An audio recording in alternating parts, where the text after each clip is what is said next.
ఎంతో వైబ్రేషన్ తోటి మనందరికీ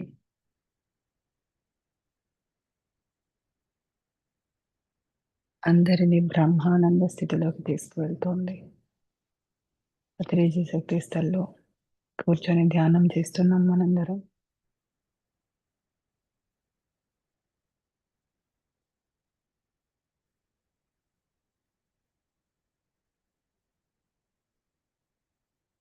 ఆ ఎనర్జీని మరింత మరింత ఫీల్ అవుదాము.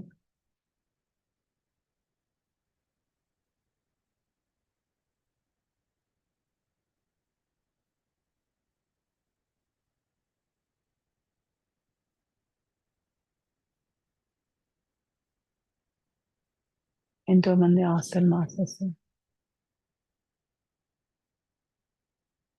గాడెస్ పవర్స్ అందరూ కూడా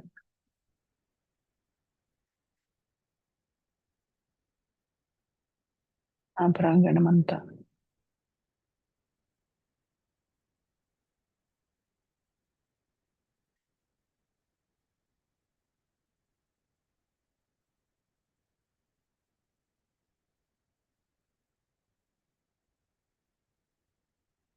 పై నుంచి చూస్తూ ఉంటే అక్కడంతా కూడా ఒక ఎనర్జీ బాల్, చాలా పెద్ద ఎనర్జీ బాల్. ఆ బాల్లో మహేశ్వర పిరమిడ్, పార్వతి పిరమిడ్, అలాగే ఆ ప్రాంగణం అంతా, అందులోని పత్రిజీ శక్తిస్థల యొక్క స్టాచ్యూ అన్నీ చాలా చక్కగా ఇమిడి ఉన్నాయి దానిలో, ఆ గ్లోబ్లో.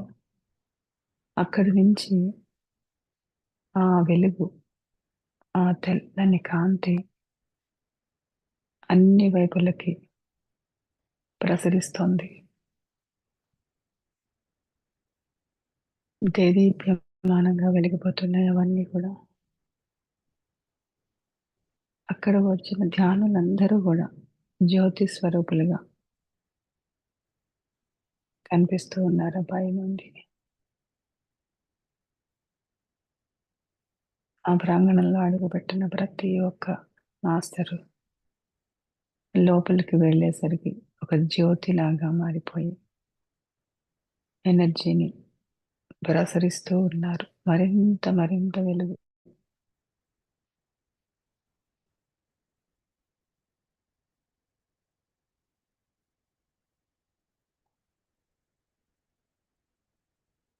భూమాత ఆశంసన కోసం ప్రతి ఒక్క ఎనర్జీ మాస్టర్ తమ తమ వంతు కృషి చేస్తూ ఉన్నారు.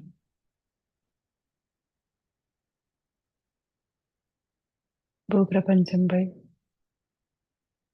పూర్తి శాకాహారమయమైపోయింది.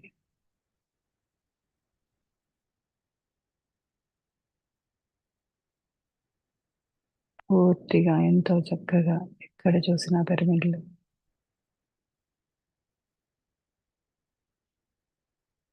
కాంతి స్తంభాల వలె కనిపిస్తూ ఉన్నాయి.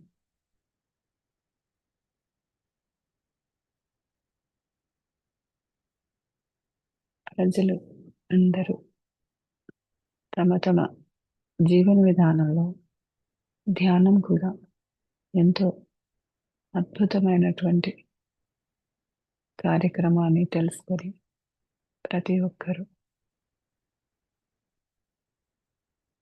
తమకున్న 8 గంటలలో స్వధర్మంగా ధ్యానానికి ఎంతో ఇంపార్టెన్స్ ఇస్తూ చక్కగా చిన్న పిల్లల దగ్గర నుంచి పెద్దవారి వరకు అందరూ ధ్యానం చేస్తూ ఉన్నారు వారి వారి సమయానుకూలంగా.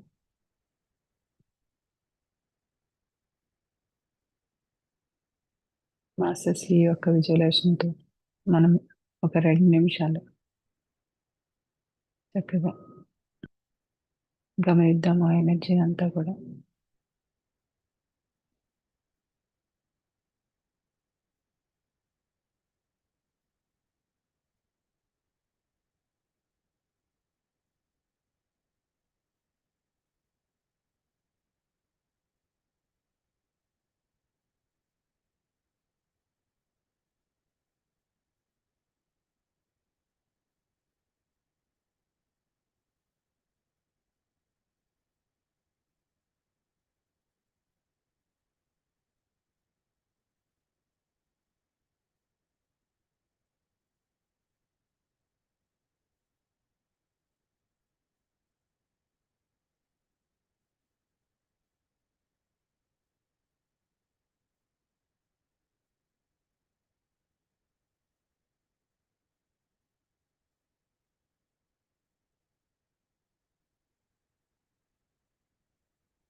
చక్కగా చేతులు రెండు వడ్డిస్తూ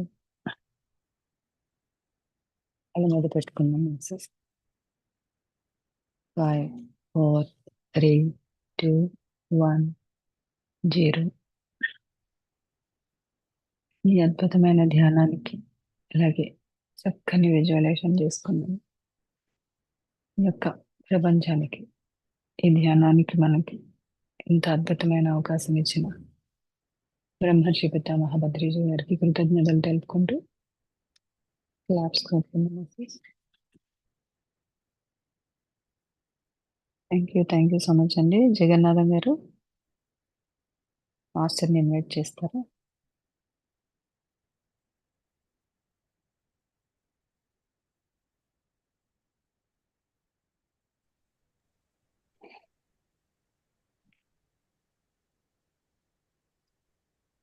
వెల్కమ్ సార్. మేడం వెల్కమ్ మాస్టర్ని ఇన్వైట్ చేయండి. మేడం పేరేంటండి? అన్నపూర్ణ మేడం అండి, భగవద్గీత గురించి చెప్తారు. హైదరాబాదా?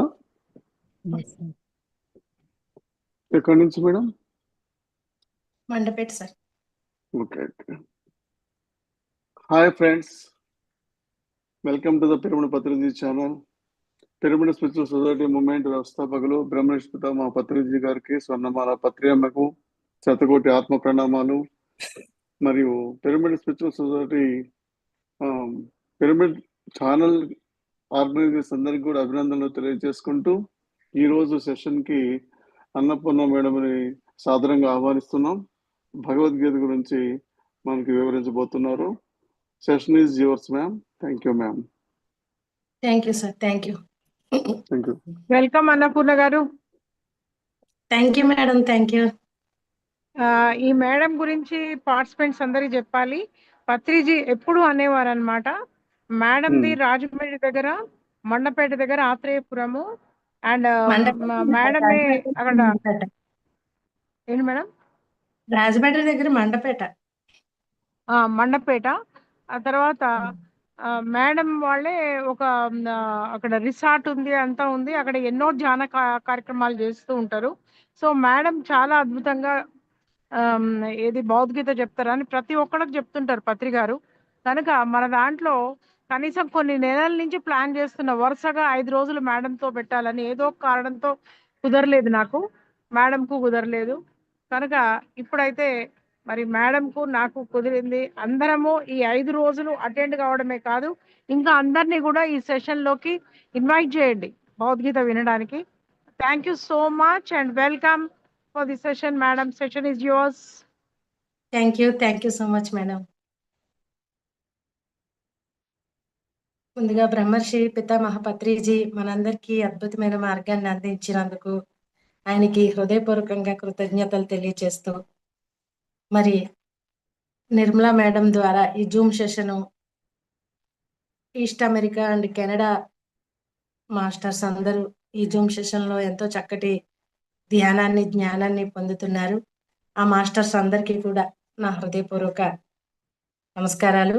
ఇంత చక్కగా నిర్మలా మేడం ఈ సెషన్ని నిర్వహిస్తున్నందుకు మేడంకి నా హృదయపూర్వక నమస్కారాలు.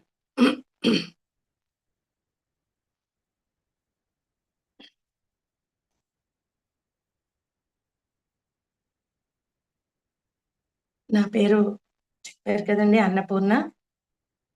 మాది కోనసీమ జిల్లా మండపేట, ఆంధ్రప్రదేశ్.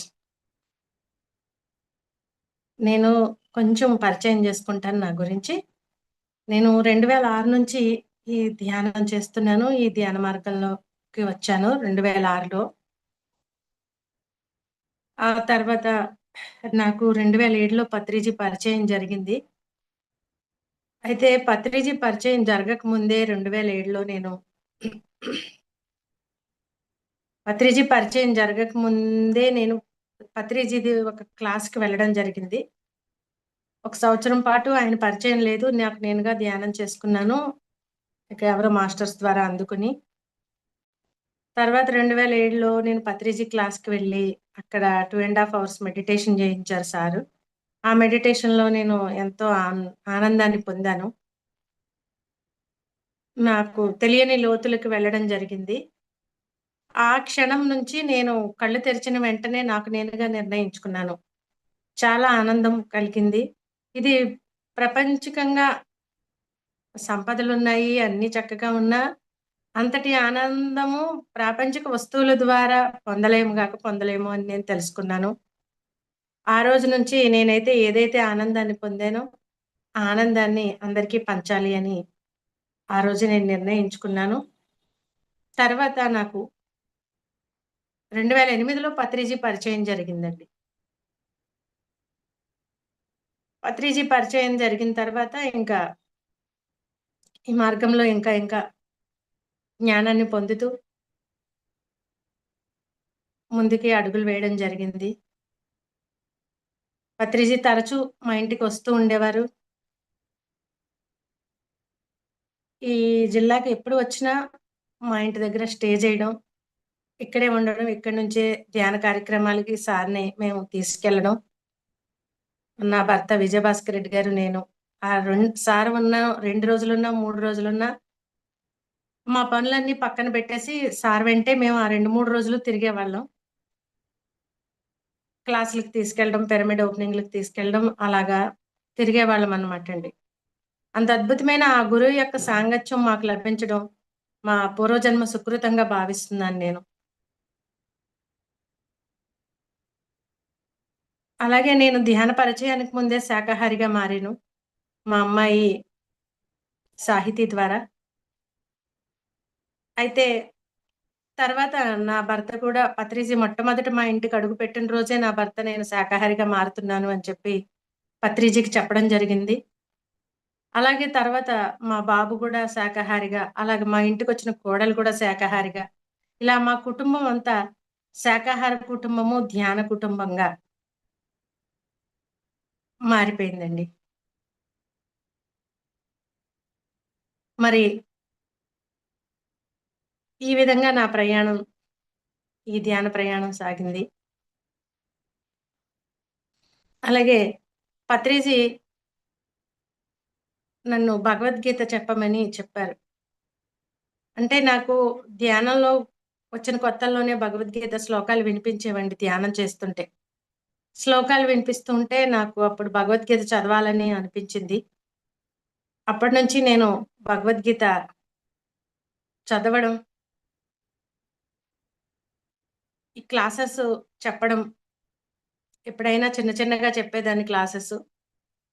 ఒకసారి నాకు పత్రిజీ చెప్పారు, "మీరు విస్తారంగా చెప్పాలి క్లాసులు. భగవద్గీతని బాగా అధ్యయనం చేయాలి. బాగా క్లాసులు చెప్పాలి" అని నాకు పత్రిజీ చెప్పారు. అప్పటినుంచి నేను ఇంకా వన్ డే వర్క్‌షాప్ చెప్పడం, ఎక్కడికైనా బయటకి వెళ్ళడం, లేతే జూమ్‌లో ఎవరైనా అడిగితే చెప్పడం, ఇలాగా క్లాసెస్ చెప్తూ ఉన్నానండి. అంటే భగవద్గీతే కాదు, మిగిలిన సబ్జెక్టులు కూడా చెప్తాను కానీ, భగవద్గీత మెయిన్‌గా నన్ను చెప్పమన్నారు కాబట్టి, ఎక్కువ అందరూ కూడా ఇదే అడుగుతారు. కొత్త వాళ్ళకి అందరికీ భగవద్గీత అంటే చాలా ఇష్టము అని ఎక్కువ మంది భగవద్గీత అడుగుతారు కాబట్టి, సార్ అదే చెప్పమన్నారు. నేను అందుకని ఎక్కువ ఈ క్లాసెస్ చెప్పడం జరుగుతుంది. అయితే భగవద్గీతని ఎందుకు చెప్పమన్నారు పత్రిజీ? భగవద్గీతలోని ఎంతో అద్భుతమైన జ్ఞానం ఉంది. ఆ జ్ఞానము భగవానుడు ఎప్పుడూ అందించాడు భగవద్గీత ద్వారా. ఏంటి? ధ్యాన యోగము, కర్మయోగము, జ్ఞానయోగము, భక్తి యోగము అని 4 విభాగాలుగా మనకి భగవద్గీతలోని జ్ఞానాన్ని అందించాడు.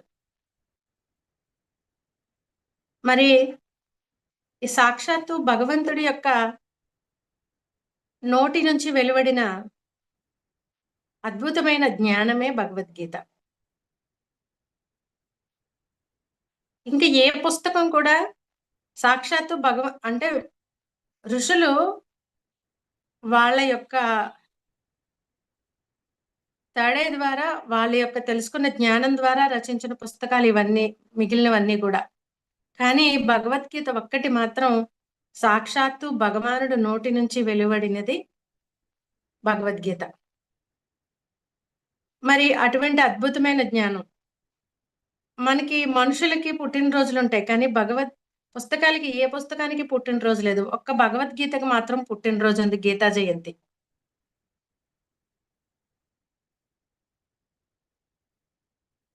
అంటే మనిషికి ఇప్పుడు మనం ఏదైనా ఒక వస్తువు తెచ్చుకున్నప్పుడు దానికి ఒక మాన్యువల్ ఇస్తాడు. దాన్ని బట్టి ఆ వస్తువుని ఎలా వాడాలో మనం చూసి అలా వాడతాం. లేకపోతే ఆ వస్తువు ఏమవుతుంది, ఎలక్ట్రానిక్ వస్తువులు ఏమైనా ఆ మాన్యువల్ ప్రకారం వాడకపోతే కంప్లైంట్ వస్తాయి. అలాగే మన జీవితానికి ఒక మాన్యువల్ గ్రంథం లాంటిది భగవద్గీత. మనిషి ఎలా జీవించాలి ఈ భూమి మీదకి వచ్చిన తర్వాత, మనకి జన్మలు ఉన్నాయా లేదా, మనం ఎందుకు భూమి మీదకి వచ్చాము, ఎలా ఉంటే మనం చక్కగా జీవిస్తాము, ఇవన్నీ కూడా మనకి జీవితానికి అవసరమైన జ్ఞానం అంతా ఈ భూమి మీద జీవించడానికి, ఈ భూమి మీద నుంచి నిష్క్రమించిన తర్వాత కూడా ఉపయోగపడే అవసరమైన జ్ఞానం అంతా ఈ గ్రంథంలో పొందుపరచబడిందండి. అటువంటి అద్భుతమైన గ్రంథాన్ని బయటకు తీసుకొచ్చి పత్రిజీ ఆ గ్రంథంలోని ముఖ్యమైన శ్లోకాలన్నీ అందరికీ అందించారు. అనంతమైన జ్ఞానం అందులో ఉంది. ఆ జ్ఞానాన్ని ఆయన చక్కగా అందరికీ అందించారు. ఇలాంటి ఒక అద్భుతమైన గ్రంథాన్ని గురించి ప్రతి ఒక్కళ్ళు తెలుసుకోవాలి. ఎందుకంటే మన జీవితం మనం తెలిసి తెలియక అజ్ఞానంతో జీవించేస్తూ ఉన్నాము. ఆ అజ్ఞానం నుంచి, ఆ చీకటి నుంచి, అజ్ఞానం అనే చీకటి నుంచి వెలుగులోనికి నడిపించేది, జ్ఞానం వైపు నడిపించేదే భగవద్గీత. అటువంటి అద్భుతమైన గ్రంథం కృష్ణ పరమాత్మ యుద్ధరంగంలో బోధించాడు. యుద్ధం జరుగుతూ ఉంటే అర్జునుడు భయపడుతూ ఉంటే, నువ్వు భయపడద్దు అని చెప్పేసి ఈ యొక్క గీతా సారాన్ని బోధించాడు. అయితే ఒక్క రోజులో, ఒక్క క్షణంలో బోధించేస్తే అర్థమయ్యే అంతటి శక్తి ఆ అర్జునుడికి ఉంది కాబట్టి ఆ జ్ఞానం మొత్తం అందించాడు. మనము కృష్ణుడంటే పరమాత్మ. అందుకే గీతలో ఎప్పుడు పరమాత్మ పరమాత్మ అని ఉంటుంది. అర్జునుడంటే ఎవరు? మనలోని జీవాత్మ. ఎప్పుడు బోధిస్తూనే ఉంటాడు. ఆ పరమాత్మ ఈ జీవాత్మకి బోధించిన ఒక అద్భుతమైన జ్ఞానం ఇది. అంటే ఆ పరమాత్మ సాక్షాత్తు జీవాత్మకు బోధిస్తున్నాడనమాట. అలా అర్థం చేసుకుంటూ దాన్ని మన జీవితానికి అన్వయించుకొని ఆచరించుకోవాలి. అంతా అలాంటి జ్ఞానం ఇది. అప్పుడే మనం చక్కగా దాన్ని జీవితంలో ఆచరణలోకి పెట్టుకోగలుగుతాం. సారథిగా ఉన్నాడు రథానికి. అర్జునుడి యొక్క రథానికి సారథిగా ఉన్నాడు కృష్ణుడు. ఇక్కడ మనం ఒక చిన్న కథ చెప్పుకుందాం ఇది స్టార్ట్ చేసే ముందు. అసలు ఆ సారథిగా ఎలా వెళ్ళాడని. మహాభారత యుద్ధం జరగడానికి ఇంకా పాండవులు కౌరవులు అంగీకరించకపోవడం వల్ల పాండవులకి ఎంత ఇష్టం లేక ఎన్నో ప్రయత్నాలు చేసి ఆపాలని చూశారు మహాభారత యుద్ధాన్ని. ఎందుకంటే ఎంతో జన నష్టము, ఎంతో ప్రాణ నష్టము, ఆస్తి నష్టము, ఎన్నో నష్టాలు ఒక యుద్ధం జరిగితే. అందుకని పర్వాలేదు, మనకి ఏమీ లేకపోయినా పర్వాలేదు అనుకున్నారు వాళ్ళు. కనీసం మేమేదో జీవించడానికి ఒక 5 గ్రామాలన్నా ఇస్తే చాలు, మేము అలాగే బతికేస్తామంటే కౌరవులు ఒప్పుకోలేదు దుర్యోధనుడు. ఒప్పుకోకపోవడం వల్ల తప్పనిసరి పరిస్థితిలో మహాభారత యుద్ధం జరగాల్సి వచ్చిందండి. అయితే ఇంక సరే, ఇంకందరూ యుద్ధానికి సన్నద్ధం అవుతూ ఉన్నప్పుడు కృష్ణుడు పడుకుంటే అక్కడికి దుర్యోధనుడు వెళ్ళాడట. ఫస్ట్ దుర్యోధనుడు వెళ్ళి తల దగ్గర కూర్చున్నాడంట. అర్జునుడు వెళ్ళి కాళ్ళ దగ్గర తర్వాత అర్జునుడు వెళ్ళాడు దుర్యోధనుడు వెనకాల. అర్జునుడు కాళ్ళ దగ్గర కూర్చున్నాడు. కృష్ణుడు నిద్ర లేచేసరికి ఇలా పడుకున్నవాడు కళ్ళు తెరిచేసరికి కాళ్ళ దగ్గర ఉన్న అర్జునుడు కనిపించాడు. కనిపిస్తే, ఏం కావాలి అర్జున, ఏంటి అర్జున, ఏం పని మీద వచ్చావు అని. అంటే అప్పుడు ఒక పాదాలకు నమస్కారం చేసి కూర్చున్నాడు. ఎందుకంటే అర్జునుడు ఎలా చూశాడు? ఆయన్ని పరమాత్మలాగా చూశాడు. దుర్యోధనుడు వెళ్ళి తల దగ్గర కూర్చున్నాడు. అహంకారం. అహంకారానికి ప్రతీక దుర్యోధనుడు. అజ్ఞానానికి ప్రతీక. అక్కడ ఏం కావాలి అంటే అప్పుడు దుర్యోధనుడు అన్నాడట, నేను ముందొచ్చాను, ముందు నాకు కదా, నన్ను కదా నువ్వు కుశల ప్రశ్నలు వెయ్యాలి అంటే, ఏం కావాలో నన్ను కదా అడగాలి అని. లేదు, నేను ముందు చూసింది అర్జునుడినే కాబట్టి నేను అర్జునుడిని అడుగుతున్నాను అంటే, ఇంక దుర్యోధనుడు అర్జునుడు అన్నాడట, సరే పోనులే ఆయన్నే ముందు అడగని అంటే, కాదు నేను ముందే నిన్నే చూశాను కాబట్టి నువ్వే అడుగు అన్నాడట. అయితే అర్జునుడు ఏమడిగాడు? నువ్వు నా రథానికి సారథిగా ఉంటావని వచ్చాను బావా నీ దగ్గరికి. నువ్వు నా రథానికి సారథిగా ఉండాలి, నువ్వే నా రథాన్ని నడిపించాలి అని అడిగాడు. అప్పుడు దుర్యోధనుడు ఏమో ఈ ఆస్తులన్నీ అడిగేస్తాడేమో అనుకున్నాను, అమ్మయ్య అనుకుని, నాకు నీ యొక్క అక్షౌణిలు, మరి నీకేం కావాలి అంటే నీ యొక్క ఈ సైన్యం అంతా కూడా నాకు ఇవ్వాలి, నా యుద్ధానికి నాకు సహకరించాలి అని చెప్పేసి దుర్యోధనుడు అడిగాడు. అంటే దుర్యోధనుడు ప్రాపంచిక అజ్ఞానంతో ఉన్నాడు కదా. మనం కూడా ఎప్పుడు అజ్ఞానంతో ఉన్నప్పుడు ప్రాపంచికత వైపే తిరిగి ఉంటాము. కానీ ఎప్పుడైతే జ్ఞానం పొందామో అప్పుడు అంతర్ముఖమై ఆ పరమాత్మ యొక్క స్థితిలో మనం ఉంటాం. అంటే అర్జునుడు ఏమడిగాడు? నువ్వు నా రథానికి సారథిగా ఉండన్నాడు. ఇప్పుడు మన శరీరం అనే ఈ దేహానికి ఇదే రథం అనుకుంటే, ఈ శరీరం అనే రథానికి సారథిగా ఉన్నాడు పరమాత్మ. అర్జునుడి యొక్క రథానికి సారథిగా ఉన్నాడు కాబట్టే యుద్ధంలో ఎటు పోవాలో నడిపించేవాడే సారథి. ఈ ఆ నడిపించేదాన్ని గుర్తించాలి అంటే ఇక్కడ ఆ రథంలో ఉన్న ఆ వ్యక్తి ఆ సారథి యొక్క ప్రకారంగా వెళ్ళాలి. ఎటు వెళ్తే అటు నడుస్తూ ఉంటేనే ఆ యుద్ధంలో ఆ సారథి నడిపిస్తున్నాడు, ఆ యుద్ధం జరుగుతుంది. అలాగా అర్జునుడిని ఎప్పుడు ఎక్కడ ఎలా తీసుకెళ్లాలో తీసుకెళ్లి ఆ యుద్ధంలో విజయాన్ని సాధించేలాగా చేసింది పరమాత్మ ఆ సారథిగా ఉండి. మరి మన దేహానికి, మన దేహం అని ఒక రథంగా మనము అనుకుంటే, మన దేహానికి సారథిగా పరమాత్మ ఉన్నాడు. ఆ జీవాత్మ మనం అయితే పరమాత్మ ఎవరు? కృష్ణుడు. ఆ జీవాత్మ అర్జునుడు అనుకుంటే మనమే. ఇక్కడ మనలో ఉన్న జీవాత్మ ఎవరు? మనమే.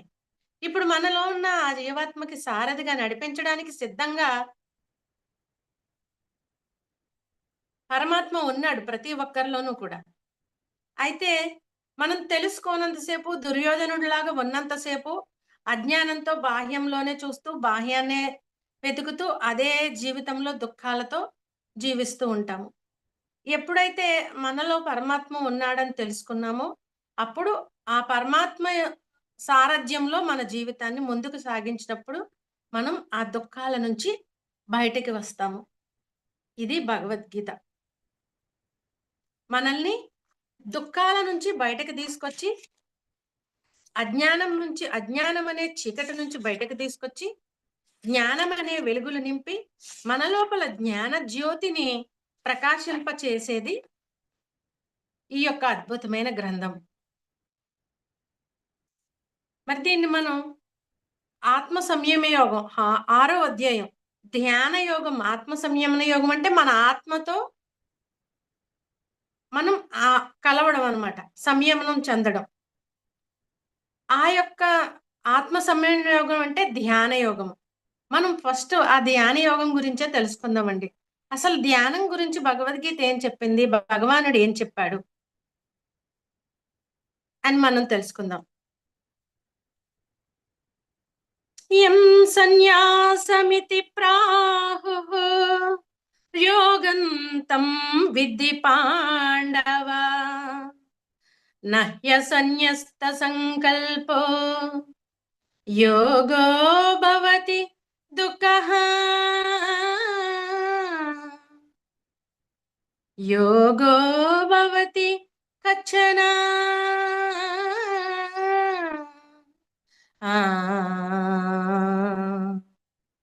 ఏం చెప్తున్నాడు అర్జున? దీనినే సన్యాసము అంటారు. దీనినే యోగము అని కూడా అంటారు. ఎప్పుడైతే దీన్నే సన్యాసము అంటారు, దీన్నే యోగము అంటారు. ఎవరైతే సంకల్పరహితుడుగా అంటే ఆలోచన రహితుడుగా ఉంటారో వాళ్ళే, మనం ఆలోచన రహిత స్థితికి వెళ్ళనంత వరకు ఎవరు కూడా యోగి కాజాలడు అని చెప్తున్నాడు. మనం యోగి అవ్వాలంటే సంకల్పము అంటే ఆలోచనలు. ఆ సంకల్పరహిత స్థితి అంటే ఆలోచన రహిత స్థితికి వెళ్ళకుండా ఎవ్వరు కూడా యోగులు అవ్వలేరు, ధ్యాన యోగి అవ్వలేడు. ఆ ఆ యోగి కావాలి అంటే ధ్యాన సాధన చెయ్యాలి. ధ్యాన సాధన ద్వారా మనం సంకల్పరహిత స్థితిని పొందాలి. ఇక్కడ అదే చెప్తున్నాడు. ఇక్కడ కర్మయోగి ఏమనుకుంటాడంట, కర్మయోగి ఎలా ఉండాలని చెప్తున్నాడు? ప్రతి ఒక్కళ్ళు కూడా బంధం లేకుండా, నేను నాది అనే ఆలోచన లేకుండా ఈశ్వర అర్పణ బుద్ధితో కర్మలు చేస్తాడట కర్మయోగి. అలా చేయాలి కర్మయోగి అంటే. అంటే ఇక్కడ కర్మయోగము మనకేం చెప్పాడు? కర్మయోగము, జ్ఞానయోగము, భక్తి యోగము, ధ్యాన యోగము 4 యోగాలు మెయిన్ గా ఈ గీత నుంచి అందించబడ్డాయండి. కర్మయోగి అంటే ఇక్కడ ఏం చెప్తున్నాడు? నిష్కామ కర్మ. అంటే కర్మయోగి ఎలా ఉండాలంట? బంధం లేకుండా. నిష్కామ కర్మ అంటే ఎటువంటి బంధం లేకుండా, అంటే నేను నాది. ఇక్కడ అర్జునుడికి దుఃఖం ఎందుకు వచ్చింది? అంత కరెక్ట్ గానే ఎంచుకున్నాడు. పరమాత్మనే తన సారథిగా తెచ్చుకుని చక్కగా బానే కూర్చోబెట్టుకున్నాడు. ఆయన్ని బంధువుగా చూడలేదు, పరమాత్మగానే చూశారు పాండవులు. అయితే తెచ్చుకున్నాడు గాని ఇక్కడ ఎదురుగుండా ఉన్న వాళ్ళని చూసి భయపడ్డాడు. తన వాళ్ళు అని, నేను నాది అనే బంధం అడ్డుపడడం వల్ల వీళ్ళంతా నా వాళ్ళే కదా, అంటే శత్రు సైన్యమైన పాండవులు కౌరవుల్ని కూడా తను శత్రువులుగా చూడలేదు. ఎందుకంటే తన అన్నలే కదా వాళ్ళు, మనందరం కలిసిమెలిసి పెరిగాం కదా, కలిసిమెలిసి పెరిగిన వాళ్ళతో యుద్ధం చేసి ఆ యుద్ధం చేసినప్పుడు వాళ్ళని చంపాల్సి వస్తుంది, ఇటువంటి ఇది అవసరమా అనే దుఃఖ స్థితికి వెళ్ళాడు. అందుకు దుఃఖం వచ్చింది. మరి మనకు కూడా దుఃఖం ఎందుకు వస్తుంది? నా వాళ్ళు, నాది అన్న దాని వల్లే మనకు దుఃఖం వస్తుంది. అందుకని ఆ నేను నాది అనే దాని గురించి ఆలోచించకుండా కర్మలను ఆచరించడమే నిష్కామ కర్మ. అలా కర్మలు చేసేవాడు కర్మయోగి. అంటే ఇక్కడ కర్మయోగి ఇలా చేసేవాడు కర్మయోగి. జ్ఞానయోగి, జ్ఞానయోగి అంటే ఏమిటి? జ్ఞానము ఆత్మజ్ఞానం. ఆత్మజ్ఞానం అంటే ఏది ఆత్మ, ఏది అనాత్మ, ఏది సత్యము, ఏది అసత్యము, ఏది శాశ్వతంగా ఉండేది, ఏది శాశ్వతంగా ఉండనిది అని రెండింటి యొక్క ఆత్మ ఏది, ఆత్మ కానిదేది అనే దాని యొక్క విచక్షణ జ్ఞానాన్ని కలిగి ఉన్నవాడు జ్ఞానయోగి. అంటే అక్కడ ఈ దృశ్య పదార్థములన్నీ నశించేవి అని తెలుసు జ్ఞానయోగికి. ఆత్మజ్ఞానం పొందిన వాడికి ఆత్మ ఒకటే సత్యం అని తెలుసుకుంటాడు. అటువంటి జ్ఞానయోగి. ఇక ధ్యానయోగి ఈ బహిర్ముఖంగా చూసే ఈ ఇంద్రియాలని, ఈ మనస్సుని, ఈ అన్నింటినీ అదుపులోకి తెచ్చుకొని అంతర్ముఖ సాధన చేసేవాడు ధ్యానయోగి. ఇక భక్తి యోగి. భక్తి యోగి అంటే పరమాత్మను తప్ప ఇతరములైన ఏ వస్తువుల్ని పట్టించుకోడు, ఇంకేం అక్కర్లేదు. మనం ఒక అన్నమయ్యను తీసుకున్నా, ఒక త్యాగరాజుని తీసుకున్నా, ఒక భక్త తుకారాం గాని, ఇలాగ ఎంతో మంది ఆ భక్తి యోగంతో ఇంకా వాళ్ళకి ఇంకా ఎవ్వరూ కనపడరు.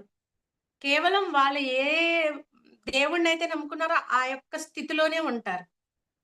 అది భక్తి యోగము. అంటే ఇక్కడ ఈ 4 రకాల వాళ్ళు కూడా ఈ ప్రాపంచికమైన దృశ్యాల్ని వదిలి ఆ యొక్క ఏ విధంగానైనా ఆ పరమాత్మ స్థితికి వెళ్తేనే అక్కడ వాళ్ళు ఆ యోగాన్ని పొందుతున్నారు.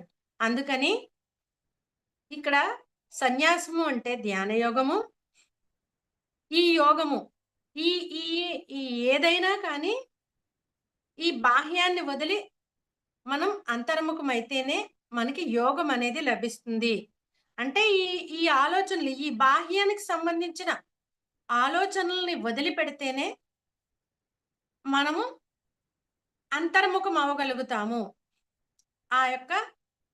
ఆ పరమాత్మ యొక్క స్థితిని పొందగలుగుతాం. మనం ఆత్మతో మమేకం అవ్వగలుగుతాము అని చెప్తున్నారు ఈ శ్లోకంలో. అంటే ఇప్పుడు కర్మయోగి అయినా, ధ్యాన యోగి అయినా, జ్ఞాన యోగి అయినా, భక్తి యోగమైనా ఏదైనా కూడా బాహ్యానికి సంబంధించిన ఆలోచనలు విడిచిపెట్టిన వాడే ఏదైనా ఆ యోగాన్ని పొందుతున్నాడు. అందుకని ఈ 4 రకాల యోగాల గురించి వివరించాడు. ఆ తర్వాత మనం మళ్ళా ఈ 5 రోజుల్లో వీలైనన్ని చెప్పుకుందామండి అధ్యాయాల్లో కొన్ని శ్లోకాలు. ఇప్పుడైతే మనం ఈ యొక్క ఆత్మ సంయమన యోగం గురించి, అంటే ధ్యానం గురించి భగవంతుడు ఏం చెప్పాడు, పరమాత్మ ఏం చెప్పాడు అనే దాని గురించి తెలుసుకుంటున్నాము. అందుకని ఏం చెప్తున్నాడు, నువ్వు యోగి కావాలి అంటే ఆలోచన రహిత స్థితిని పొందాలి. నువ్వు ఆలోచన రహిత స్థితిని పొందినప్పుడే యోగివి కాగలవు. ఆలోచన రహిత స్థితి పొందాలి అని చెప్తున్నాడు ఈ శ్లోకం ద్వారా మనకి.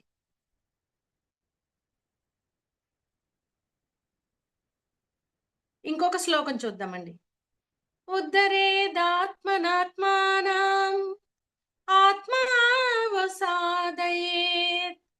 ఆత్మైవ ఆత్మనో బంధురాత్మైవ రిపురాత్మనః. ఇక్కడ ఏం చెప్తున్నాడు, ఉద్ధరేదాత్మనాత్మానం ఆత్మావసాదయేత్ ఆత్మైవ ఆత్మనో బంధురాత్మైవ రిపురాత్మనః. నీకు ఎవరి బంధువు, నీ క్షేమం కోసం ఎవరి బంధువులు, నీకు ఎవరి శత్రువులు? మనకి బంధువులు ఎవరో శత్రువులు ఎవరో చెప్తున్నారు. మన ఇంద్రియాల్ని అంతర్ముఖం అనర్చుకుని మన మనస్సుని కంట్రోల్ చేసుకుంటే అయ్యే మన బంధువులు. నిన్నెవ్వరూ ఉద్ధరించరు, నిన్ను నువ్వే ఉద్ధరించుకోవాలి. ఉద్ధరేదాత్మనాత్మానం ఆత్మావసాదయేత్ అంటే ఇక్కడ నిన్నెవ్వరు ఉద్ధరించరు, నిన్ను నువ్వే ఉద్ధరించుకోవాలి. నీ ఆత్మ ఎదుగుదలకు నువ్వే కృషి చెయ్యాలి. ఇక్కడ ఏ గురువు కానీ, ఏ పరమాత్మ కానీ ముందు నీ కృషిని బట్టి వాళ్ళ సహకారం ఉంటుంది. గురువు ఏం చేస్తాడు, మార్గాన్ని చూపిస్తాడు. పత్రి గారు ఏం చేశారు, మనకి శ్వాస మీద ధ్యాస పెట్టండి, మీ లోపలికి వెళ్ళండి, అంతర్ముఖం కండి అని చెప్పారు. అంటే పత్రి గారు ఏం చెప్పారు, మన లోపలికి వెళ్ళే మార్గాన్ని చూపించారు. అంటే భగవంతుణ్ణి తెలుసుకోవడానికి ఒక మార్గం ఉంది. దైవమైన చూపలేడు ఒక్క గురువుని, సద్గురువైతే చూపగలడు దేవదేవుని. దైవమైన చూపలేడు ఒక్క గురువుని, సద్గురువైతే చూపగలడు దేవదేవుని. గురు బ్రహ్మ గురు విష్ణు గురుదేవా మహేశ్వర. దైవము, ఏ దైవం కూడా ఒక గురువును కూడా చూపించలేడటండి. కానీ ఒక్క గురువు మాత్రమే దైవాన్ని పొందే మార్గాన్ని చూపించగలడు. అందుకే గురువు ఎవరితో సమానం, బ్రహ్మ విష్ణు మహేశ్వరులతో సమానమైన వాడు గురువు అని చెప్తున్నారు. అలాంటి ఒక మార్గాన్ని మనకు చూపించిన గురువు బ్రహ్మర్షి పితామహ పత్రిజీ. మరి బ్రహ్మర్షి పితామహ పత్రిజీ మన అంతర్ముఖంగా అవ్వాలంటే నీ శ్వాసే నీ గురువు అని చెప్పారనమాట. మన దైవాన్ని చూపించడానికి, దైవాన్ని పొందడానికి మార్గాన్ని చూపించారు. ఇక్కడ ఏం చెప్తున్నారు, ఆ మార్గం తెలుసుకుని అంతే వాళ్ళు చేయగలిగింది. పత్రిగారు ఎంతవరకు చేయగలరు, నువ్వు లోపలికి వెళ్తే నువ్వు దైవాన్ని చూడగలవని నీకు చెప్పే వరకే చేయగలరు, అంతేకాని కూర్చోబెట్టే వరకే చేయగలరు. నువ్వు లోపలికి వెళ్ళి నువ్వు దైవాన్ని పొందగలుగుతావా లేదా అనేది నీ యొక్క సాధనను బట్టి ఉంటుంది. అందుకే ఉద్ధరేత్ ఆత్మనాత్మానం, నీ ఎదుగుదల నీలోనే ఉంది, నీ పక్కవారిలో లేదు, నీ ఇంట్లో వాళ్ళలో లేదు, గురువులో లేదు. నువ్వు ఎలా ఎదుగుతావు అనేది నీలోనే ఉంది. భగవంతుడు కూడా నిన్ను నువ్వు పొందిన తర్వాత సహకారాన్ని అందిస్తాడు. భగవంతుడు కూడా ఏం చేయలేడు. అందుకని నిన్ను నువ్వు ఉద్ధరించుకోవాలి. ఇక్కడ ఎవరిని ఎవరు ఉద్ధరించుకోవాలంటే మనల్ని మనమే ఉద్ధరించుకోవాలి. ఉద్ధరేదాత్మనాత్మానం ఆత్మావసాదయేత్. ఆత్మైవ ఆత్మను బంధురాత్మైవ రిపురాత్మనః. నీ యొక్క ఆత్మే నీకు బంధువు. నీ యొక్క నీలోని ఇంద్రియాలని నిగ్రహమే నీకు, నీ మనస్సుని నిగ్రహించుకోవడమే అవే నీకు బంధువులు అవుతాయి. అవి నిగ్రహం లేకపోతే అవే నీకు శత్రువులు అవుతున్నాయి. నీకు నువ్వే శత్రువుగా మారుతున్నావు. వాటిని ఎప్పుడైతే నిగ్రహించుకుని నువ్వు కళ్ళు మూసుకుని కూర్చున్నావో అప్పుడు నీకు నువ్వే మిత్రుడుగా మారుతున్నావు. అంటే ఇక్కడ మనకి శత్రువు మిత్రుడు కూడా బయట ఎక్కడా లేరు. మనకి శత్రువులు మిత్రువులు ఎక్కడున్నారు? మనలోనే ఉన్నారు. దాన్ని తెలుసుకుని మంచి చెడు ఎక్కడుంది? మన లోపలనే ఉంది, మన మనస్సులోనే ఉంది. మన మనస్సులోనే మంచి ఉంది, చెడు ఉంది. అంటే మంచి అంటే పాండవులు, చెడు అంటే కౌరవులు. ఆ రెండింటికి యుద్ధం జరిగింది. మంచి చెడుల మధ్యన యుద్ధం జరిగింది. అదే మహాభారత యుద్ధం. ఇక్కడ మనం ఏం చేయాలి? ఇప్పుడు ఈ మంచితో ప్రయత్నపూర్వకంగా ఆ చెడుని తీసివేసుకోవాలి. మనలో ఉన్న ఏవైతే మనకి అనవసరమైన లక్షణాలు ఉన్నాయో వాటిని తీసివేసినప్పుడు అంటే ఈ సాధన ద్వారా మనం ప్రయత్నపూర్వకంగా మనల్ని మనమే మార్చుకోవాలి అని చెప్తుంది ఈ శ్లోకం. ఉద్ధరేద్ ఆత్మనాత్మానం ఆత్మావసాదయేత్ ఆత్మైవ ఆత్మనో బంధురాత్మైవ రిపురాత్మనః అని. అంటే మనల్ని నిన్ను నువ్వే ఉద్ధరించుకోవాలి. నీ ఆత్మజ్యోతిని నువ్వే వెలిగించుకోవాలి. నీ దీపాన్ని నువ్వే వెలిగించుకోవాలి అని చెప్తుంది.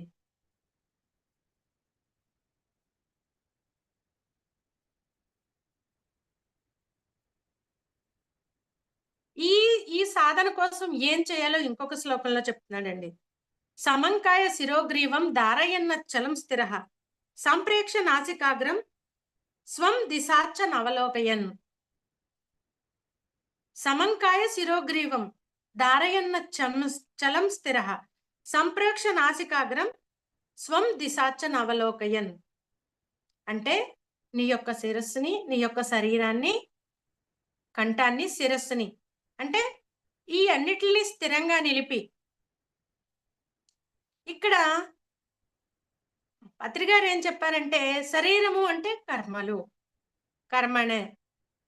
కంఠము అంటే వాక్కు, శిరము అంటే మనస్సు. మనస వాచ కర్మణ. త్రికరణాలని శుద్ధంగా అంటే మనం స్థిరంగా నిలుపుకోవాలన్నమాట. అంటే ఈ మనం సాధన చేయాలంటే ఇక్కడ ఏం చెప్తున్నాడు? ఇలా స్థిరంగా కూర్చుని మనం అనవసరమైన మన మనస్సుని అటు ఇటు వెళ్ళిపోతూ ఉంటుంది, సంచలంగా వెళ్ళిపోతూ ఉంటుంది. ఆ సంచలంగా వెళ్ళిపోయే మనస్సుని మనం నిశ్చలం చేసుకోవడానికి ప్రయత్నం చేయాలి. ఈ త్రికరణాలని మనం సరిగా ఉంచుకోవాలి. అప్పుడు నాసిక అగ్రము, పత్రిగారు చెప్పారు కదా, శ్వాస మీద ధ్యాస. ఇక్కడ భగవద్గీతలో ఏం చెప్తున్నాడండి? నాసికాగ్రం. నాసికాగ్రం అంటే ఇది, ఈ రెండిటి కనుబొమ్మల మధ్యన ఉన్న స్థానము. మనం శ్వాసను గమనిస్తున్నప్పుడు ఆ నాసికాగ్రంపై ధ్యాస పెట్టాలి. మనం ఆ నాసికాగ్రం నుంచి మన శ్వాస లోపలికి ఎలా వెళ్తుంది? నాభి వరకు వెళ్తుంది, మళ్ళీ ఎలా తిరిగి వస్తుంది, లోపలికి ఎలా శ్వాస తీసుకుంటున్నాము, ఎలా బయటకు విడిచిపెడుతున్నాము, ఇది గమనించమని మన గురువు గారు చెప్పారు. అంటే ఈ నాసికాగ్రంపై ధ్యాస పెట్టి ఈ మూడిటిని, నీ త్రికరణాలని స్థిరంగా ఉంచుకుని ఈ నాసికాగ్రంపై ధ్యాస పెట్టి సాధన చేయమని చెప్తున్నాడు. అంతర్ముఖ సాధన. మనం అప్పుడు అంతర్ముఖం కావాలి. ఈ విధంగా ధ్యానం ఎలా చేయాలో భగవద్గీతలో చెప్తున్నాడు. నిన్ను నువ్వే ఉద్ధరించుకోవాలి అని చెప్పాడు. నీ యొక్క ఉద్ధరణ ఇంకొకరి వల్ల కాదు. గురువు కూడా నీకు మార్గాన్ని చూపించగలడు, కానీ ఏమీ చేయలేరు. ఎవ్వరూ బయట ఉన్న వాళ్ళెవ్వరూ ఏమీ చేయలేరు. నీ ఆత్మ ఎదుగుదలకి నువ్వే సహకరించుకోవాలి. నీ జీవితాన్ని నువ్వే చక్కదిద్దుకోవాలి అని. ఇక్కడ ధ్యానం ఎలా చేయాలో చెప్తున్నారనమాట. మనం స్థిరంగా కూర్చుని స్థిర సుఖ ఆసనము అన్నారు గురువుగారు. స్థిర సుఖ ఆసనంలో కూర్చుని మన నాసిక అగ్రంపై శ్వాస మీద ధ్యాస పెట్టి మన లోపలికి అంతర్ముఖం కావాలి. దీనినే భ్రూమధ్య స్థానము అన్నారు. మనం బొట్టు పెట్టుకునే స్థానం. ఈ బొట్టు పెట్టుకునే స్థానాన్నే భ్రూమధ్య స్థానము అన్నారు. ఇదే మన లోపల మనని ఆజ్ఞాచక్ర స్థానం. మనం తీసుకునే శ్వాస ఈ ఇడా పింగళ నాడుల ద్వారా లోపలికి వెళ్ళి సుషుమ్నా నాడిలోకి వెళ్తుంది. అంటే మనం శ్వాస మీద ధ్యాస పెట్టి ఆ శ్వాస ఎలా జరుగుతుంది, ఎలా బయటకు వస్తుంది, ఎలా లోపలికి వెళ్తుంది, ఎలా బయటకు వస్తుంది, మనం కేవలం దానిని గమనిస్తూ ఉంటే మన మనస్సు ఏమవుతుంది, మెల్లిమెల్లిగా ఆలోచన రహిత స్థితిని పొందుతుంది. ఈ విధంగా మనం ధ్యానం చేయాలి. ఇది ప్రత్యాహారము. మనకు పతంజలి మహర్షి చెప్పాడు, ఆసనము, ప్రాణాయామము, ప్రత్యాహారము, ధారణ, ధ్యానము, సమాధి, తర్వాత యమనియమాలు. అంటే గురువు గారు ఏం చెప్పారు, ఆయన చెప్పిన యమనియమాలు ముందు చెప్పారని, యమము, నియమము, ఆసనము అని. ఈ యమనియమాలన్నీ కూడా మనం సాధన చేసేటప్పుడు ఆటోమేటిక్ గా మనం వాటిలన్నిటిని ఆచరణలోకి తెచ్చుకుంటాము. అందుకని ఆసనాన్ని ముందు పెట్టండి. స్థిర సుఖ ఆసనాన్ని ముందు, స్థిర సుఖ ఆసనంలో కూర్చోండి. ఆయన ప్రాణాయామం అన్నాడు, అంటే శ్వాస మీద ధ్యాస. ఈ సహజ ప్రాణాయామం. ఈ సహజ ప్రాణాయామంతో ప్రత్యాహారం, మనం తీసుకుని నోటి ద్వారా తీసుకునేది ఈ ఆహారం అయితే దీనికి ప్రతి అయిన ఆహారం. అంటే మనం ఆ విశ్వశక్తిని తీసుకుంటున్నాం, ధారణ చేస్తున్నాం. ఆ విశ్వశక్తిని మన లోపలికి తీసుకొని ఆ ధారణ మన లోపల జరుగుతుంది అనమాట. అది అప్పుడు అది ధ్యానం అవుతుంది. అది సమాధి స్థితికి తీసుకెళ్తుంది మనల్ని. సమాధానాలు పొందే స్థితి సమాధి స్థితి. ఈ విధంగా ఇక్కడ మనకి భగవద్గీత చెప్పింది, పతంజలి మహర్షి చెప్పింది, మన గురువు పత్రిజీ చెప్పింది, ఇవన్నీ కూడా ఒకటే మార్గము. మనం శ్వాస మీద ధ్యాస పెట్టి మన లోపలికి స్థిరంగా స్థిర సుఖాసనంలో కూర్చొని శ్వాస మీద ధ్యాస పెట్టి, అంటే ఈ ఇంద్రియాలన్నిటిని మనం ఈ బాహ్యేంద్రియాలను నిగ్రహించుకుని అంతరేంద్రియమైన మనస్సుని శూన్యం చేయడానికి మనం ప్రయత్నపూర్వకంగా సాధన ద్వారా మనం ఆ అంతరేంద్రియమైన మనస్సుని శూన్యం చేసుకోవాలి. అయితే ఇప్పుడు ఈ మనస్సుని శూన్యం చేసుకోవాలంటే ఆహారం అనేది చాలా ముఖ్యం అని చెప్తుంది భగవద్గీత. ధ్యానానికి అసలు మనం ధ్యానం చేస్తున్నాము, ధ్యాన సాధనకి ఆహారం ఎంత ముఖ్యమో చెప్తుంది. మనం ఆహారం ఎలా తీసుకోవాలి, మనం ఎటువంటి ప్లేసులకు వెళ్తే ప్రశాంతంగా ఉంటుంది అటువంటి ప్లేసులకు వెళ్ళాలి, నిద్ర ఎంత ఉండాలి, మనం చేసే పనులు ఎలా ఉండాలి, యుక్తాహార విహారస్య యుక్త చేష్టస్య కర్మసు యుక్త స్వప్నావబోధస్య యోగో భవతి దుఃఖః.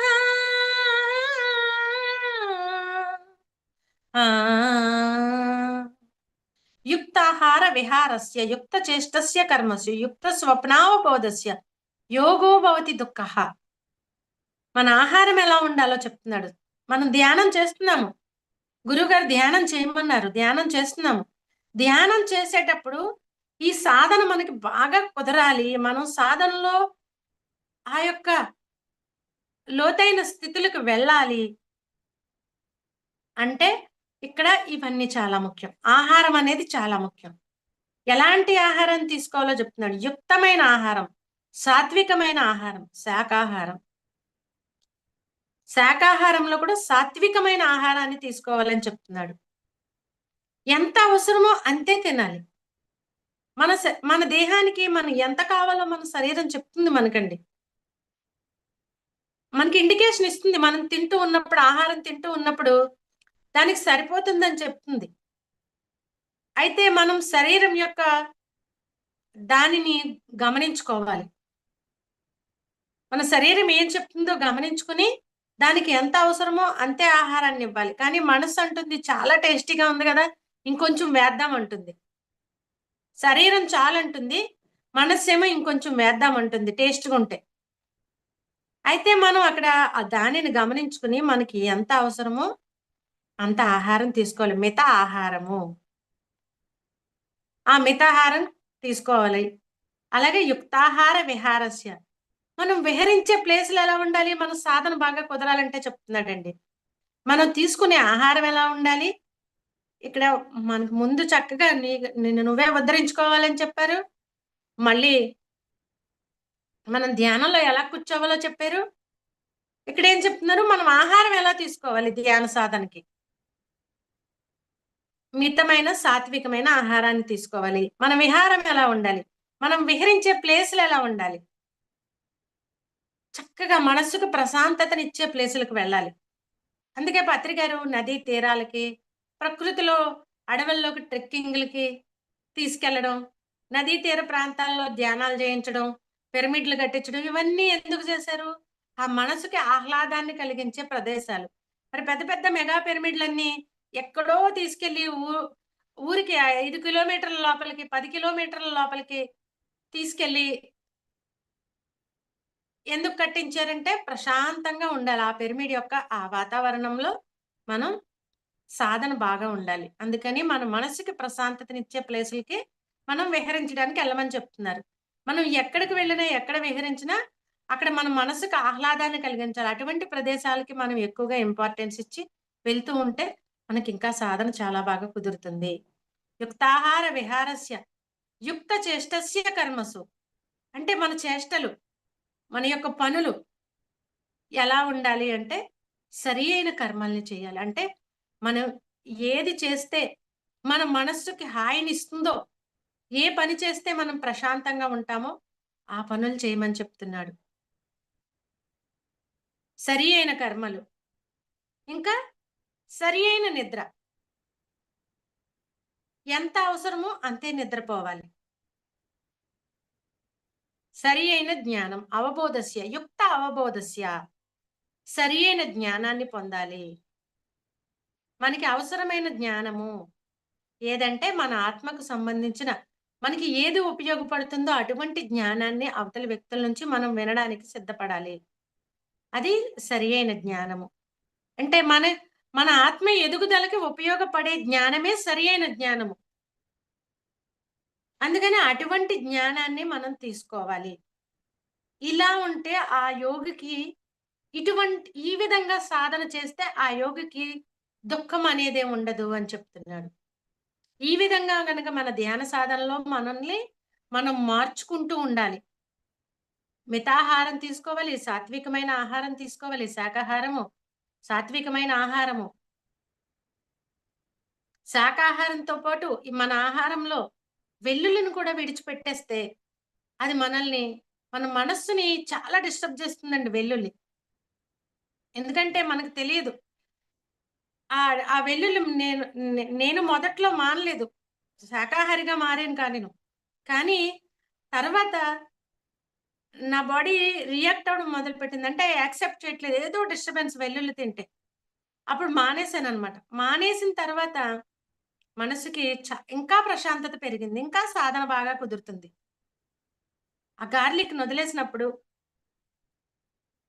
నేనెక్కడికెళ్ళినా నాకు గార్లిక్ వద్దు, గార్లిక్ లేకుండా తింటాను అంటే మా ఫ్రెండ్ వాళ్ళ మిసెస్ అండి. వాళ్ళు ఏంటంటే తను ఇది మెహర్ బాబా డివోటీస్ అనమాట. వాళ్ళు శాకాహారులే. కాకపోతే గార్లిక్ తింటారు. నన్నడిగింది తను. "ఏంటి అన్నపూర్ణ నువ్వెందుకు మానేసావు? అసలు గార్లిక్ మానేయడానికి కారణం ఏంటి?" అని. గార్లిక్ మానేస్తే మనకేంటి ఉపయోగం అని అడిగింది. పీస్ ఆఫ్ మైండ్ అన్నానండి. అంతే. ఆ ఒక్క మాటకి తను అయితే నేను మానేస్తాను గార్లిక్.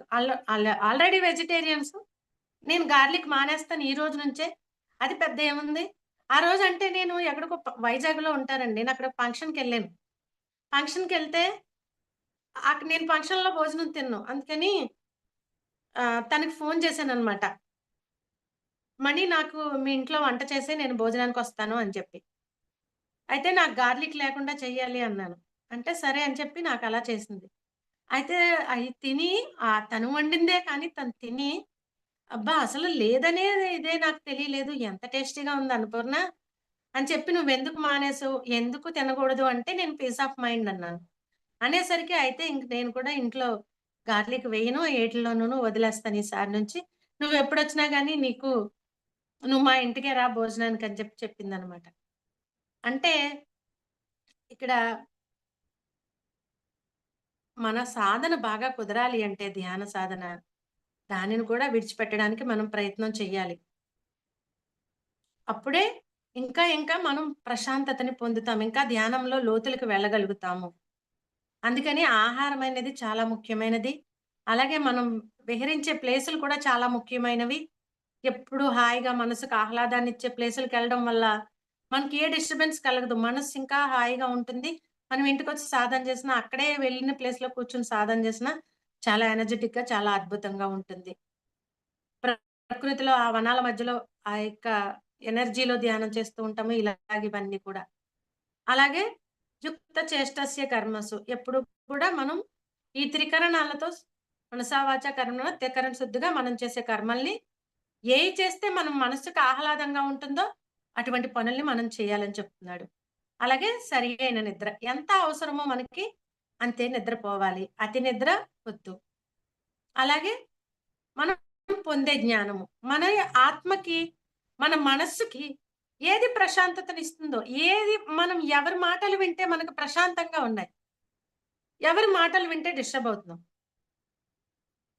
దాన్ని గమనించుకొని అటువంటి జ్ఞానాన్ని ఏది వింటే మన మనసుకు ప్రశాంతంగా ఉంటుంది, ఏది వింటే మనసుకు గందరగోళం వస్తుందో గమనించుకొని, మన మనస్సుకు ప్రశాంతతనిచ్చే ఆ జ్ఞానాన్ని వినాలి. తెలుసుకోవాలి. అదే సరి అయిన యుక్త జ్ఞానము. యుక్త ఆహారము, యుక్త విహారము, యుక్తమైన కర్మలు అంటే పనులు, యుక్తమైన నిద్ర, యుక్తమైన జ్ఞానము. ఈ విధంగా ధ్యానం చేసే వ్యక్తికి, ఆ యోగికి దుఃఖం అనేదే దరిచేరదు అని చెప్తున్నాడు. అంటే మనల్ని మనం ఈ విధంగా మనం ఎప్పుడు కూడా మార్చుకుంటూ ఉండాలని. చూడండి, ధ్యాన సాధనలో మనకి ఇంకా సరిగ్గా కుదరట్లేదు, ఏదైనా డిస్టర్బెన్స్ ఉంటుంది అంటే, ఇక్కడ సాక్షాత్ భగవద్గీతలో భగవానుడు ఇన్ని ఇన్ని వివరాలు మనకిస్తున్నాడు. ధ్యాన సాధన చేసేటప్పుడు మనల్ని మనం ఎలా మార్చుకోవాలి అని. మన మనస్సు ఎలా ఉంటుందంటే ఎప్పుడు చంచలంగా ఉంటుంది.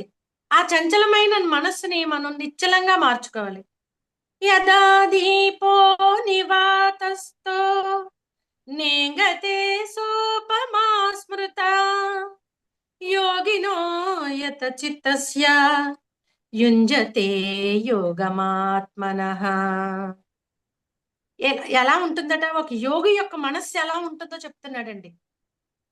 గాలి లేని చోట పెట్టిన దీపము ఎంత నిశ్చలంగా వెలుగుతూ ఉంటుందో. ఇప్పుడు గాలేస్తూ ఉంటే మనం ఓరుగాల్లో దీపం పెడితే ఓరుగాల్లో దీపం పెట్టి దేవుడా నువ్వే దిక్కు అంటే ఎలా కుదురుతుంది అని మన పెద్దలు ఒక శాస్త్రం చెప్తారు.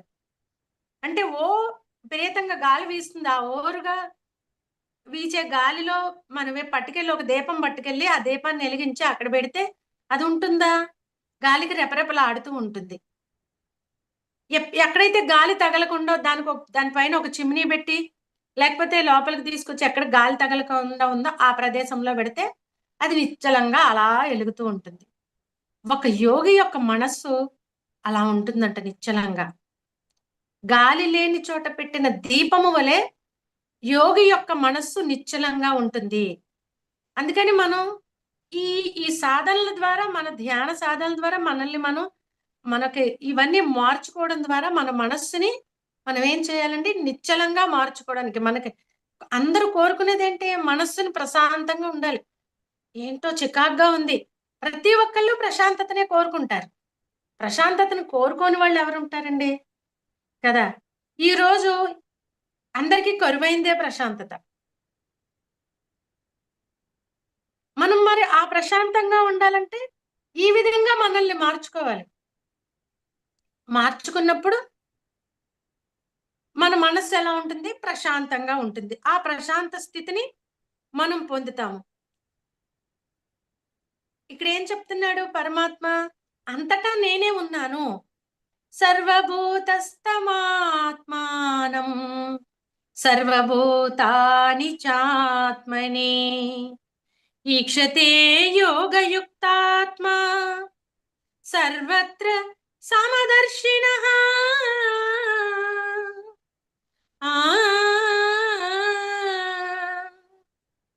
సకల జీవుల యందు నేనే ఉన్నాను.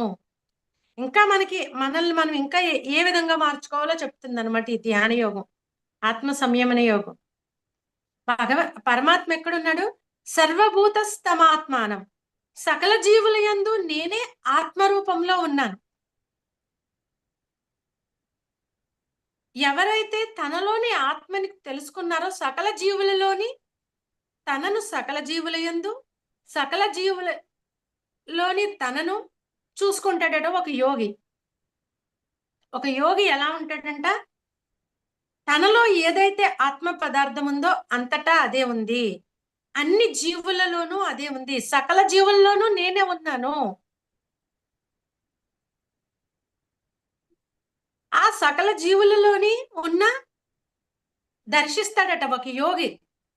తన లోపలికి అంతర్ముఖమయ్యి తనలో ఏదైతే దైవం ఉందని తాను ఒక దివ్యాత్మ స్వరూపాన్ని దర్శించాడో, ఆ దర్శించిన తర్వాత కళ్ళు చూసిన ప్రతి ఒక్కరిలోనూ దైవాన్ని చూస్తాడు. నాలో ఉన్న ఆత్మే అంతటా ఉంది, అందరిలోనూ ఉంది, అదే ఆత్మ పదార్థము, అదే దైవ పదార్థము, నాలో ఏదైతే ఉందో అందరిలోనూ అదే ఉంది అని సకల జీవులలోనూ ఆత్మ పదార్థంలో ఉన్న ఆ పరమాత్మని ఒక యోగి దర్శిస్తాడట. యోమాం పశ్యతి సర్వత్ర సమం పశ్యతి అర్జున తస్యోహం న పశ్యామి సచయేన ప్రణశ్యతి అన్నాడు.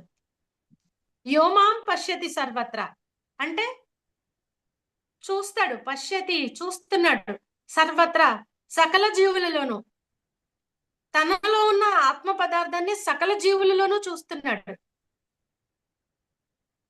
ఆ సకల జీవుల్లోనూ నేను ఉన్నాను అని పత్రిజీ చెప్పారు. దేహమే దేవాలయము, జీవుడే దేవుడు, ఆత్మే పరబ్రహ్మము అని. అంటే మనం మరి ఈ దేహాన్ని దేవాలయంగా మనం గుర్తించినప్పుడే మనలో ఉన్న ఆ జీవుడు ఎవరు, మనం దేవుడు అని తెలుసుకుంటున్నాము. ఆ జీవుడే దేవుడు అని మనకు తెలియాలంటే, ఈ దేహం దేవాలయము అంత పవిత్రంగా మనం చూసుకోవాలి అంటే అంతర్ముఖం కావాలి. అంతర్ముఖం అయినప్పుడు ఈ దేహాన్ని దేవాలయంగా గుర్తిస్తాము. ఓహో, మన లోపల జీవుణ్ణి దేవుడిగా తెలుసుకున్నప్పుడు, ఓహో నా లోపల ఉన్నది, మనం అంతర్ముఖమైనప్పుడే కదా మన లోపల ఉన్న జీవుడు దేవుడు అని తెలుసుకుంటున్నాం. దేవుడు నాలోనే ఉన్నాడని. మన లోపల ఏదైతే ఆ జీవాత్మ ఉందో ఆ జీవాత్మ దేవుడు, ఆ ఆత్మే పరమాత్మ. మన లోపల ఉన్న ఆత్మే పరమాత్మ అనే సత్యం ఎప్పుడు అవగతం అవుతుంది మనకి? మనం అంతర్ముఖమైనప్పుడు, శ్వాస మీద ధ్యాస పెట్టి మన లోపలికి మనం వెళ్ళినప్పుడు. యోమాం పశ్యతి సర్వత్ర సర్వంచమయి పశ్యతి అంటే తనలో ఏదైతే చూశాడో, దేంతో చూశాడు? ఈ దివ్య నేత్రంతో చూశాడు తనలో ఉన్న ఆత్మని. ఆ దివ్య నేత్రం ద్వారా తనలో ఉన్న ఆత్మని దర్శించుకున్నవాడు సమం పశ్యతి అంటే అంత సర్వము ఉన్నది, సర్వము వ్యాపించి ఉన్నది అదే దైవ పదార్థము. అహం బ్రహ్మాస్మి తత్వం అసి మమాత్మ సర్వభూతాత్మ సర్వం కల్విదం బ్రహ్మ. అహం బ్రహ్మాస్మి, నేను ఒక దైవ పదార్థాన్ని. తత్వం అసి, ఆ ఏదైతే నా లోపల ఉన్న దైవ పదార్థం ఉందో అది నీలోనూ కూడా ఉంది అని, నాలో ఉన్న దైవ పదార్థాన్ని నేను తెలుసుకున్నప్పుడే నీలో కూడా అదే దైవం ఉంది కదా, నువ్వు దైవానివే కదా అని గుర్తిస్తాము. అంటే మనుషుల్లోనే ఉందా, సకల జీవరాశిలోనూ అదే దైవ పదార్థం ఉంది అని మనం తెలుసుకుంటున్నాము.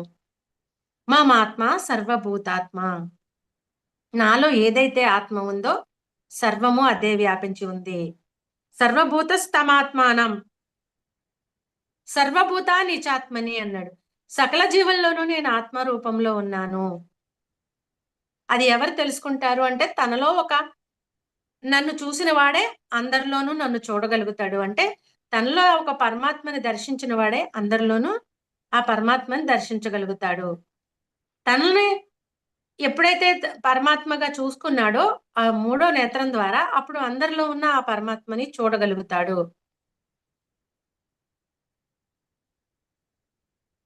ఇది అంటే మనలో ఉన్న దైవాన్ని సకల జీవుల పట్ల కరుణతో ఉండాలి. అందుకే మనం ఇక్కడ ఏం చెప్తున్నాడు? ఆత్మౌపమ్యేన సర్వత్ర సమం పశ్యతి యో అర్జున సుఖం వాయాది వా దుఃఖం స యోగి పరమో మతః. ఇంకా చెప్తున్నారండి, ఆత్మౌపమ్యేన సర్వత్ర, ఎప్పుడైతే సర్వము అన్నిట్లోనూ ఆత్మను చూశాడో అన్ని జీవుల యొక్క సుఖ దుఃఖాలు తన సుఖ దుఃఖాలు ఎలాగైతే ఉంటాయో, నాకేదైనా కష్టం వస్తే బాధ కలిగితే చర్మానికి దెబ్బ తగిలితే బాధ కలుగుతుంది కదా, మరి మనకి ఏదైనా గాయమైతే మనకి ఎలా దెబ్బ తగులుతుందో అలాగే మరి మనకి ఏదైనా ఆనందకరమైనది ఉంటే మనకి ఎలాగా ఆనందాన్ని ఇస్తుందో మరి అన్ని జీవులు అయ్యే కదా, అన్ని జీవులు స్వేచ్ఛ కోరి వచ్చాయి కదా, ఆ స్వేచ్ఛ కోరి వచ్చిన అన్ని జీవులు కూడా వాటి స్వేచ్ఛకి వాటిని వదిలేయాలి అని చెప్తుంది భగవద్గీత. ఆత్మౌపమ్యేన సర్వత్ర సమం పశ్యతి ఓ అర్జున. అర్జున, ఎవరైతే తనలో ఉన్న ఆత్మని సర్వత్రా దర్శిస్తారో, తన సుఖ దుఃఖాలు లాంటివే అన్ని జీవుల సుఖ దుఃఖాలు అని ఎవరైతే తెలుసుకుంటారో, వేటికి దుఃఖాన్ని కలిగించరు, అంటే మనలాగే అవి వచ్చాయి అని తెలుసుకుని ఏ జీవులని హింసించకుండా ఉంటారు, అటువంటి వ్యక్తులు, అటువంటి యోగి నాకు ఇష్టమైన వాడు, శ్రేష్ఠుడు, ఇష్టమైన వాడు కూడా శ్రేష్టమైన వాడు అని చెప్తున్నాడు.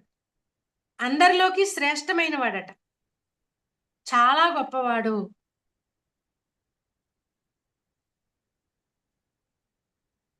అందుకే గురువు గారు శాకాహారులుగా మారమని చెప్పారండి.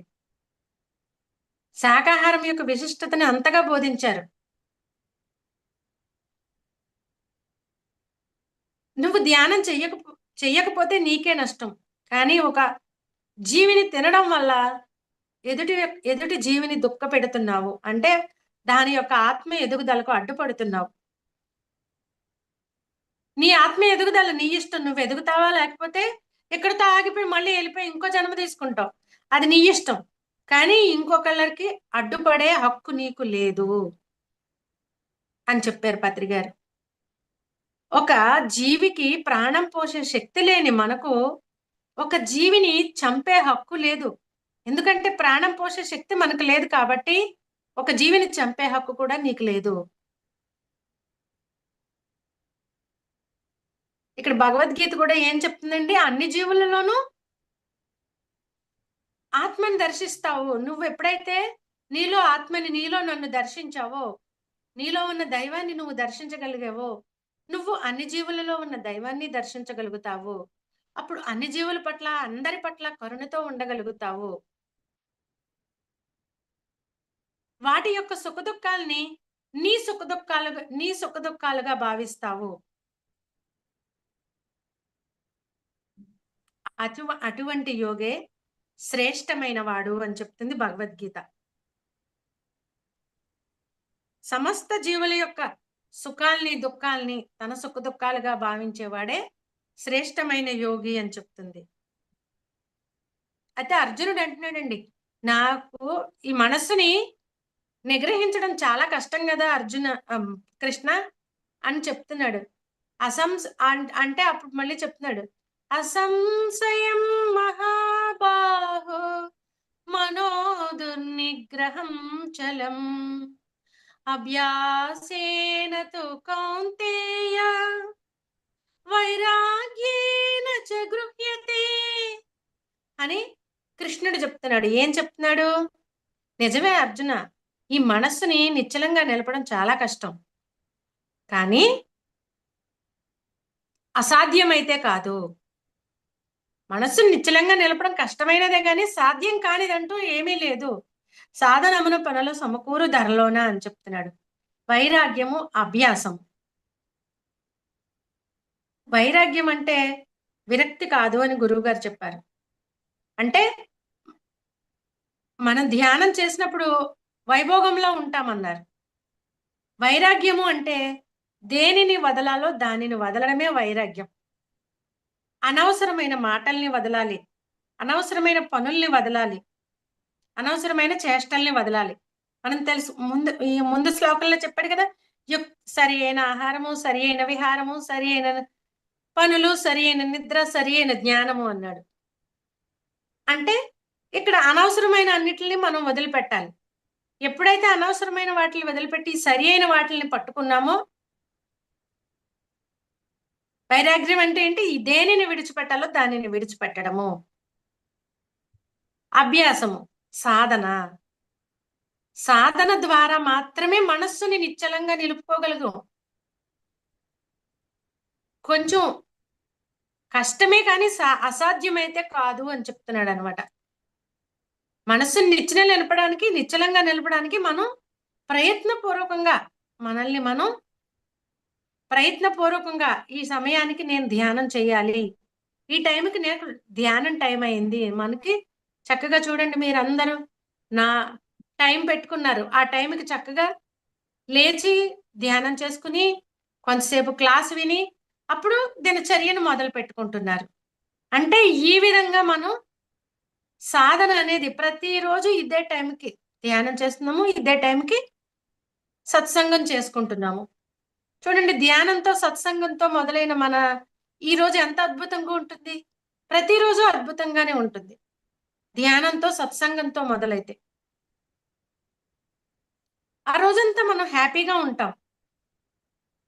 అందుకనే ప్రాతకాల ధ్యానం ఎంతో అవసరం మనకి. ఆ ప్రాతకాలంలో ధ్యానం చేయడం వల్ల మనం ఎక్కువ శక్తిని పొందగలుగుతాం. ఆ ప్రాతకాల ధ్యానం మన రోజుని ఎక్కడ స్టార్ట్ చేస్తున్నాము? ధ్యానంతో స్టార్ట్ చేస్తున్నాము, సత్సంగంతో స్టార్ట్ చేస్తున్నాము. ఇంకా రోజంతా మనకి హ్యాపీగా గడిచిపోతుంది అనమాట.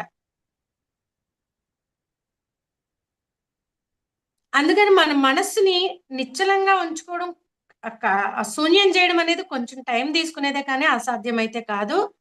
నువ్వు సాధన ద్వారా నీ మనస్సుని శూన్యం చేసుకోగలుగుతావు. అందుకని అర్జున, నువ్వు తక్షణమే ధ్యాన యోగివికా. నువ్వు యోగివికా అర్జున.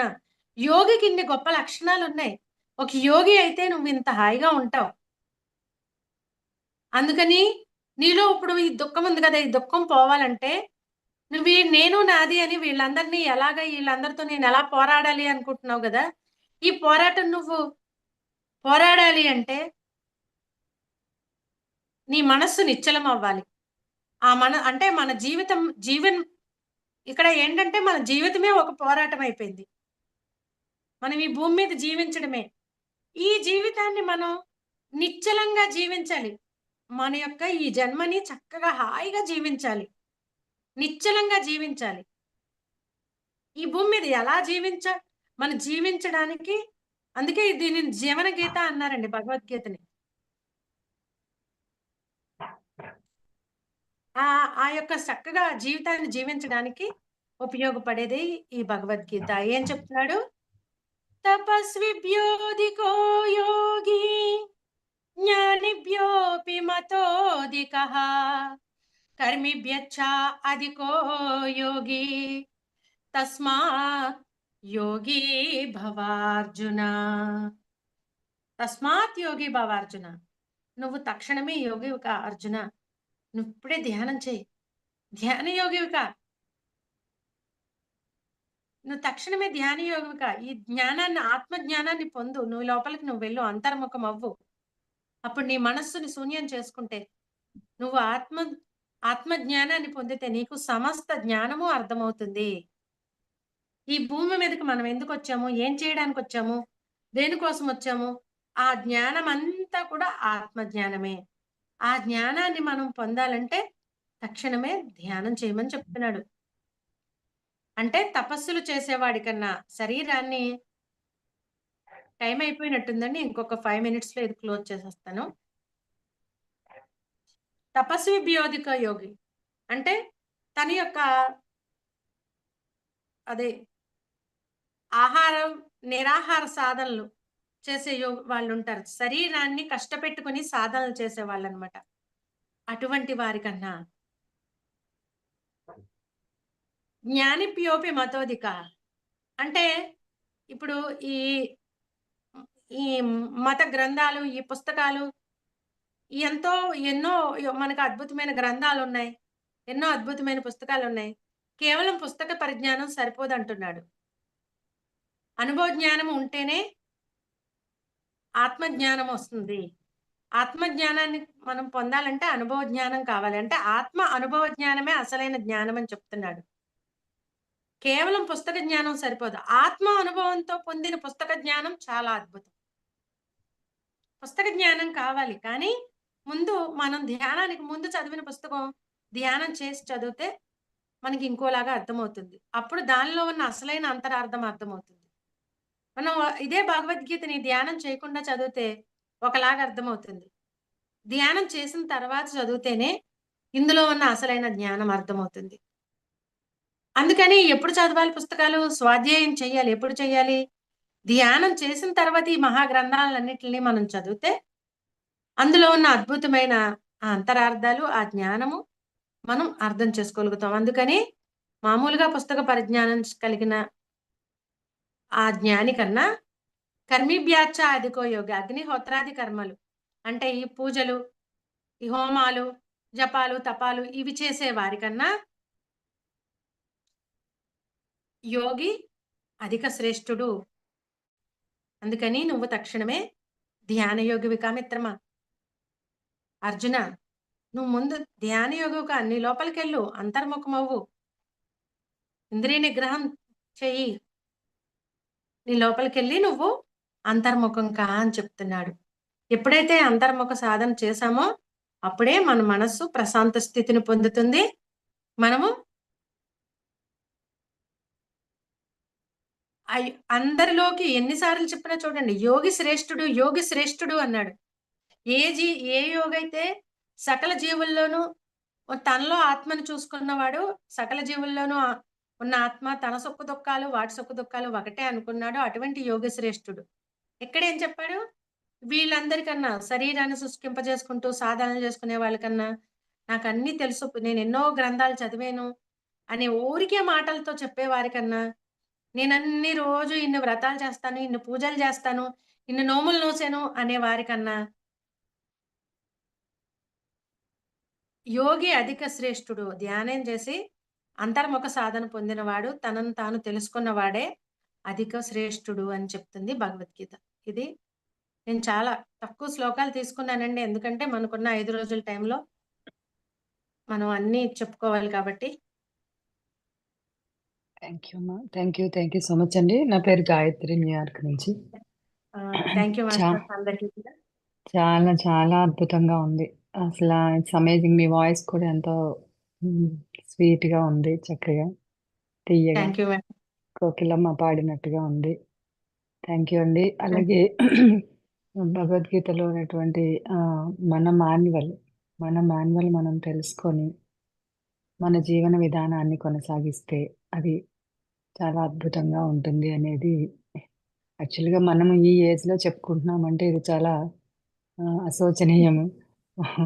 మనం చిన్నపిల్లలప్పటి నుంచి ఖచ్చితంగా నేర్చుకొని ఉండవలసింది. నేనైతే భక్తి యోగము పూర్తిగా కంఠస్థ వచ్చిందండి. భక్తి యోగం నేర్పించారు మాకు మా అమ్మమ్మ వాళ్ళు చిన్నప్పుడు. అంతవరకే అదే ఎక్కువ సార్లు దాన్నే మేము మననం చేసేదాన్ని. Thank you so much. అది ఇంకా ఎంత ఉపయోగమో మీ ద్వారా తెలుసుకున్నాము. Thank you so much madam. మీరు అలానే లైన్‌లో ఉండండి. ఒకసారి లైవ్ స్టాప్ చేస్తారు. జగన్నాథం గారు, ఒకసారి మీరు కన్క్లూడ్ చేయండి. లైవ్ స్టాప్ చేస్తారు.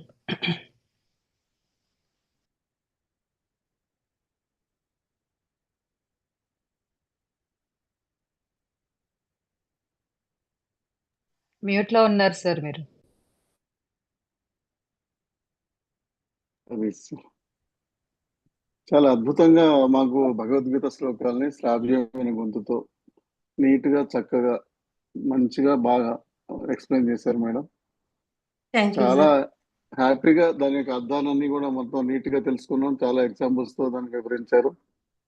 ఇంకా రేపు ఎల్లుండి కూడా మేము ఈ యొక్క క్లాస్ ని ఆస్వాదిస్తాం అనుకుంటున్నాం. మీరు లైవ్ లో ఉండండి మేడం. లైవ్ అయిపోయిన తర్వాత మన ఫ్రెండ్స్ అందరూ కూడా వాళ్ళ అనుభవాలు కానీ వాళ్ళు ఏదైనా